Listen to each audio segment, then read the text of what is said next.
पर हमें अंकुश लगाना चाहिए। वो चाहते तो मुलाकात कर सकते थे चीफ जस्टिस से, उनको कह सकते थे कि ये संदेश बहुत गलत जा रहा है, ये ठीक नहीं है, इसको दुरुस्त करना पड़ेगा और इस पर कड़ी से कड़ी कार्रवाई होनी चाहिए। ये बात वो क्लोज डोर में कर सकते थे अपने नेताओं के साथ, प्रधानमंत्री को कह सकते थे, चीफ जस्टिस को कह सकते थे, लेकिन सार्वजनिक रूप से उन्होंने जो कहना शुरू किया, ये जब आप पद और गोपनीयता की शपथ लेते हैं तो साथ ही साथ एक इनहेरिटेड वैल्यू को भी आप अपने साथ जोड़ लेते हैं, और वो वैल्यू है कि आप एक पद पर आसीन हैं, उस पद की एक गरिमा है। और जब आप ही ये कह रहे हैं कि पूरा जुडिशरी खत्म हो गया है, इसका मतलब है कि सामान्य जनता जुडिशरी में भरोसा करना छोड़ देगा। आपको क्या चाहिए था कि आप बिना इसको सार्वजनिक रूप से बोले हुए सामान्य जनता के लिए जो लाभकर होता वो ये होता कि जुडिशरी को अकाउंटेबल और ट्रांसपेरेंट बनाने के लिए जितनी कोशिशें की जानी चाहिए थी वो आप अंडर क्लोज डोर करते और उसका रिजल्ट लोगों को दिखता। तो बोलने की आवश्यकता नहीं थी, कोई आवश्यकता नहीं थी।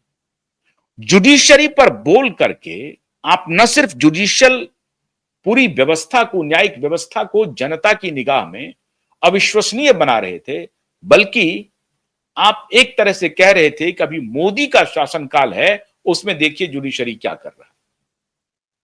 हालांकि दोनों स्वतंत्र है, कोई लेना देना नहीं है, लेकिन आप कोई मामूली सांसद नहीं थे, आप देश के कॉन्स्टिट्यूशनली सेकंड इन कमांड हैं, उपराष्ट्रपति हैं।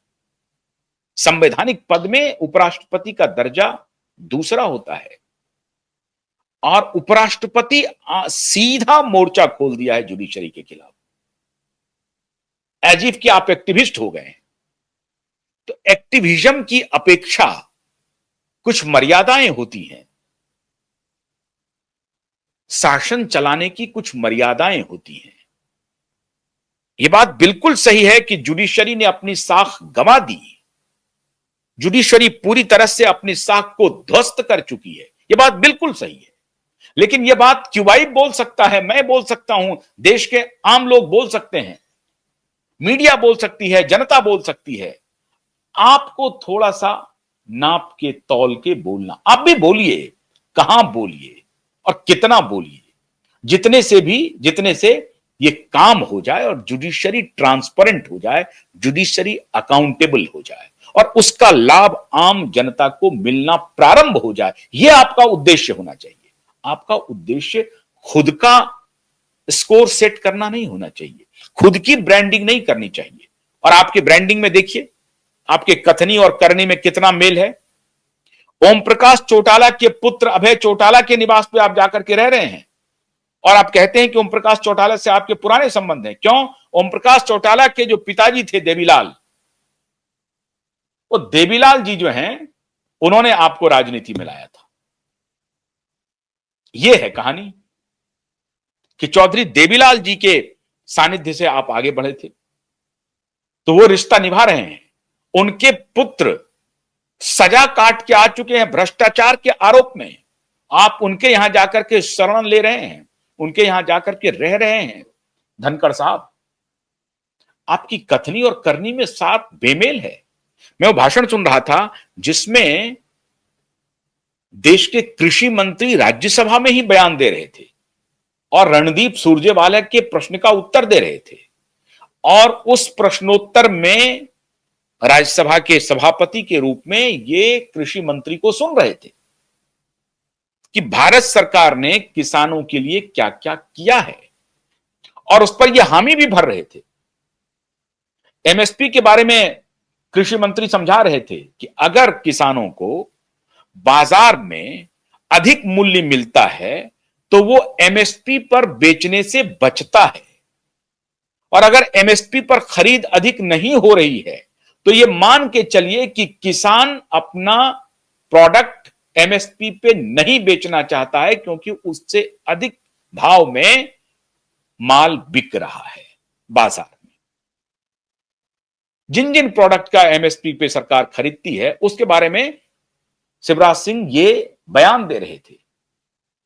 फिर भी एमएसपी पे खरीद का आंकड़ा प्रस्तुत कर रहे थे शिवराज सिंह चौहान, और ये खुद को किसान नेता कहते हैं, किसान पुत्र कहते हैं। इनके सामने में लगभग 45 मिनट से 1 घंटे का भाषण था शिवराज सिंह चौहान का, और सारे बिंदुओं पर शिवराज सिंह चौहान की बात से ये लगभग सहमत थे।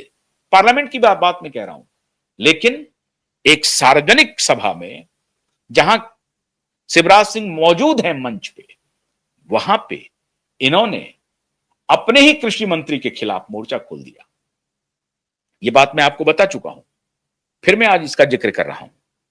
अपने ही कृषि मंत्री को धमकी भरे अंदाज में कहते हैं, being the second head of the state, मैं आपसे यह डिमांड करता हूं कि आप इन कामों को कीजिए और एक व्हाइट पेपर दीजिए, जारी कीजिए किसानों के हालात पे। और यह मैं राष्ट्र के दूसरे सबसे मजबूत पदों पर बैठा हुआ व्यक्ति बोल रहा हूं। यह बयान दे रहे हैं धनकर, और यह सार्वजनिक सभा का बयान है। सामने जनता बैठी है, जनता जनार्दन बैठी है, मंच पर कृषि मंत्री बैठे हैं, और कृषि मंत्री को धमकी भरे अंदाज में धनकर साहब यह बयान दे रहे हैं। मैं जिक्र क्यों किया? क्योंकि उसी पार्लियामेंट में, इन्हीं के राज्यसभा में कृषि मंत्री बयान देते हैं, 45 मिनट तक भाषण देते हैं कि किसानों के लिए मोदी सरकार क्या कर रही है या एनडीए की सरकार क्या कर रही है, ये बतला रहे हैं कृषि मंत्री, और सारी बातों से इत्तेफाक रखते हैं। एक बार भी वो काउंटर नहीं करते हैं, और जब वो काउंटर करते हैं तो उनको कृषि मंत्री संतुष्ट करते हैं, राज्यसभा में संतुष्ट, लेकिन जनता जनार्दन के बीच में उनको ये धमकी देते हैं कि किसानों की हालत ठीक नहीं है और बदतर हो गई है किसानों की हालत, और आप व्हाइट पेपर लाइए, आप क्या कर रहे हैं किसानों के लिए ये बताइए। और वो भी कैसे अंदाज में, अंदाज देखिए, वो कह रहे हैं कि मैं कॉन्स्टिट्यूशनली सेकंड इन कमांड हूं भारत में, और उस हैसियत से मैं आपको ये कह रहा हूं। ऐसे हैं माननीय धनखड़ साहब। तो धनखड़ साहब क्या कर रहे हैं ये समझ में नहीं आ रहा है, लेकिन हुआ क्या, मैं ये जिक्र क्यों किया? मैं ये जिक्र इसलिए कर रहा हूं मित्रों, इस पत्र लिखने के बाद वो जो प्लानिंग थी बड़ी, वो चौपट हो गई। इनको दिखाई ये पड़ रहा था कि उपराष्ट्रपति का जो चुनाव होगा उसमें क्रॉस वोटिंग होगी, और इनके फार्म हाउस पे रोज लोगों का जमावड़ा लग रहा था, और वो सब इनको बताते थे कि साहब क्रॉस वोटिंग होने वाली है, और अगर 25-30 क्रॉस वोटिंग हो गई तो हमारा जो किसान आंदोलन का जो अगला पड़ाव है रोहतक में, पश्चिमी उत्तर प्रदेश में, नेपाल जैसी बात दोहराई जाने की जो उसका अगला कदम हो सकता है, वो हम लोग कर सकते हैं। और इसके लिए धनखड़ साहब 9 सितंबर का इंतजार कर रहे थे। ठकुर सुहाती करने वाले इधर के इंडी अलायंस के लोग इनके पास पहुंचते थे और इनको बताते थे कि हाँ हाँ एकदम बात हो गई है, बात हो गई है, ऑपरेशन 37, ऑपरेशन 34, बीजेपी के इतने सांसद हैं, और सबका आंकड़ा जोड़ करके 350-400 पहुंचा रहे थे। धनखड़ साहब मनी मन खुश हो रहे थे कि अगर 9 सितंबर को क्रॉस वोटिंग हो गई और 25 से 50 सांसद भी उनका जो 424 का आंकड़ा है उससे नीचे आ गया, तब हम बल्ले बल्ले कर देंगे, तब हम उनको दिखा देंगे कि तुमने जो मुझसे इस्तीफा लिया है मैं तुम्हें बता